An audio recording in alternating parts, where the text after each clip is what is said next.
All right, once again, we're at the New England Authors Expo, right? And with me right now, very interesting, this is F.B. Bennett, and she has some interesting books that she'd like to talk about. How you doing today? Oh, I'm great. How are you? Good, good. Talk a little bit about yourself and also talk about, of course, your books. Of course, the book. Right, tell you about the book. Okay. Well, I've been writing for the last 5 or 6 years, Yep.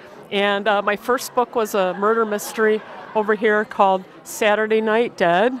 It takes place in Boston, and it's about a couple of struggling rock musicians. I had a lot of fun writing it. Yeah. Where'd you get the ideas for that? Well, when I lived in St. Petersburg, Florida, I was in a garage band. Yeah. So Oh, some of the musicians were based on people that were in the band.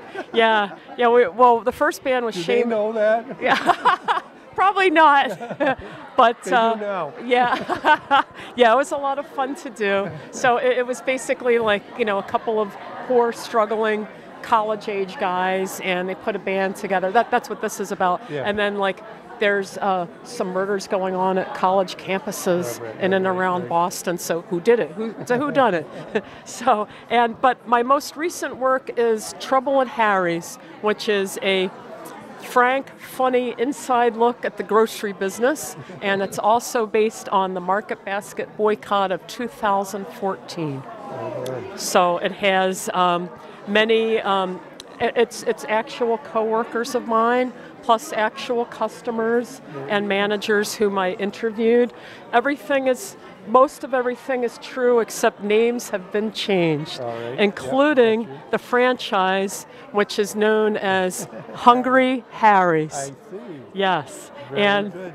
Yeah. So I figured, I was thinking of an idea for a book, and then of course the boycott was going on and everything, and also I was playing around with I was writing a couple songs and a couple jingles and all that, and a jingle stuck to me, so I made it up, and it had to have the 4 syllables and go go along. So do you mind if I do the jingle? Please do. Okay. So this was the jingle. I was kind of daydreaming and came up with this, and it goes, "Are you starving for value? Shop Hungry Harry's." All right, excellent. Very good. We have to get our ideas in there. Yes, definitely. So tell us a little more detail as to some of the things that are in here. Okay. That would be of interest, special interest. Gladly. One of the main characters is a cashier who's been there a while. She's based on me, and then the other 2 main characters are based on coworkers. And but what makes it so interesting is what the different customers who come in. Most of them are a joy to work with, but then you have a few that are challenging. Right. But it goes, just simple things like somebody having 3 shopping carts and they're full of TV dinners. You can find comedy anywhere. Right. And sometimes the person has a really funny name, so everybody has a little laugh about that. Yeah. And it's just like at the beginning of the book, one of the girls gets yelled at because she keeps giving out the wrong change. Yeah. So so it's like a typical day at the office, but in this case, it's a typical day at the store. And towards the back of the book, some of the customers weigh in and they give their input. And one of them says, for instance, these are actual people I talked to. Well, I love when the baggers help me with the groceries out to the car, put everything in the trunk, and they say, "Have a nice day," and all that. She said she can't get that at McLeod's Market. They just treat her like a stranger, Right. And there's other people that you've got to read it because it's got a little bit of everything, but it's basically it's a diary of sorts. Yeah. So it starts out, the book opens where it's the middle of March, and the cashier's talking about a remarkable customer, and who it was a customer I actually had. Yeah. And it opens up where she's talking to the she says hello to the mother. The mother's kind of busy looking for her credit card. So the little boy talks to her. He's a 10-year-old boy. So they're having a little conversation. He's wearing a Red Sox jersey.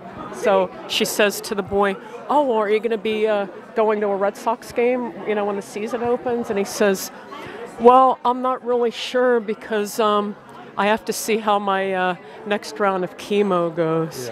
He's a little kid with cancer. So there's all these experiences that actually happen, encounters with customers, good, bad, happy, sad, that's in there. And then you have, the people that say, oh, well, I miss coming up to New Hampshire to get my beer and my wine. You get there's actually a lady in here that was based on a real customer.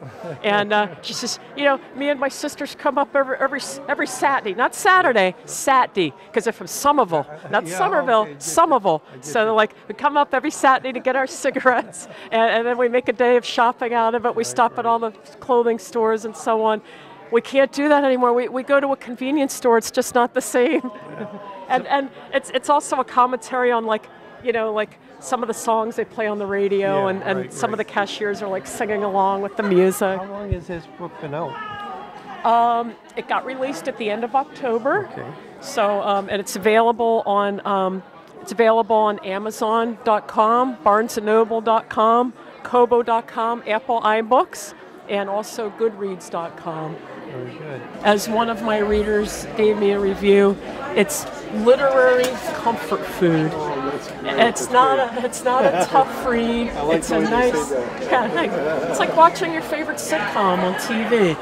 Is there a favorite chapter of yours?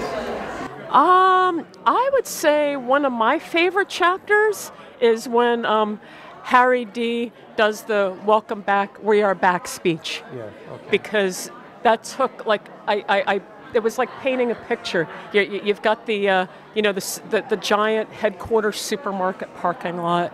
You've got old people, young people, everything in between. It's super crowded, and it was very reminiscent of I saw that movie Willy Wonka and the Chocolate Factory. It's kind of like when Willy Wonka comes out and everybody's at the gate and they want to get into the candy factory. Cool. And so that was what it reminded me of. But everybody was so happy and they're clapping, and the character is saying, oh, well, this guy ought to run for president or something. He's got so much charisma, and he really knows how to keep the public's attention, but he's humble and so I think that was my favorite, because there were all these different things going on, to prep up for the speech. The police detail. Right. Actually, the police detail, one of the officers was a cousin of one of the characters, so he gave everybody the inside loop, what time to show up, where to park, and then he escorted a couple of the characters up to the front so they could see and all that. Right, and so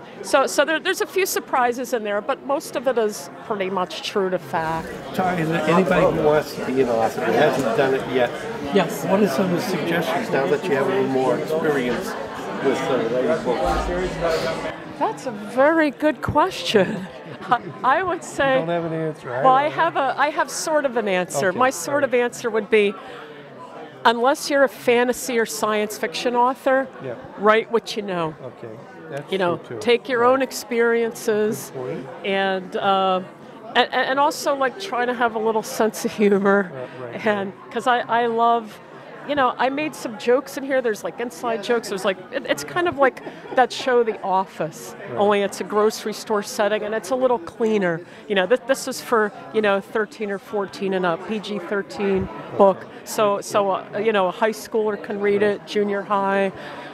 So it's very there's not bad language and all that. It's not gory, so it's pretty much almost anybody can read it. Yeah. Thank you very much, Bennett.